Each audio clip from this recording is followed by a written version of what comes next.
5 ta' Ġunju 2017.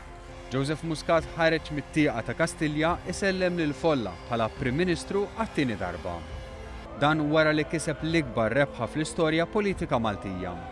Rebħa ikbar minn dik tal-2013 li kienet rekord sa dakinhar. Data kruċjali f'dan il-vjaġġ li ra l Partit Laburista jinbidel f'wieħed rebbieħ kienet is-6 ta' Ġunju 2008. Dakinhar id-delegati li kienu msejħa jivvotaw għal mexxej ġdid għażlu lil Joseph Muscat li kampanja taħt lajta ta' ġenerazzjoni rebbieħa. Id-determinazzjoni li jagħmel lil Partit Laburista bħala wieħed rebbieħ, Joseph Muscat kienu rija sa mill-ewwel kummenti li kien ta' tmexxija tal-Partit Laburista. Dakinhar kien qal ma' Times of Malta li rid ikun Prim Ministru ta' 39 sena. Dikjarazzjoni qawwija minn min kien għadu lanqas biss sar mexxej. F'kampanja ma' politiċi ta' esperjenza, Muscat għamel rebħa konvinċenti. Minn hemm il-qudiem infetaħ kapitlu mill-isbaħ għall-Partit Laburista. Joseph Muscat kellu viżjoni.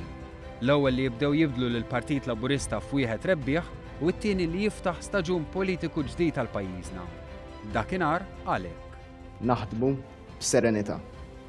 B'serenità f'dan il-partit, serenità li mbagħad li tkun trasmessa fil-pajjiż fejn il-poplu nurruh li iva rridu naħdmu biex nkunu Partit Laburista maqut u li l-bidliet li rridu nagħmlu f'din is-soċjetà huma bidliet li ħajsiru b'serenità.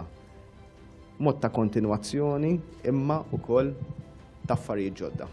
Dan kien biss il-bidu. Minn dakinhar Joseph Muscat ikkomunika mal-poplu Malti dak li xtaq għal pajjiżna.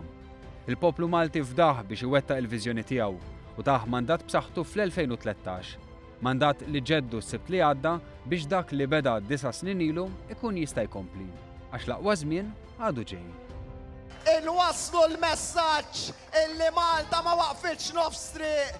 Inwasslu l-messaġġ li dan il-pajjiż ħajkompli miex il-qoddim.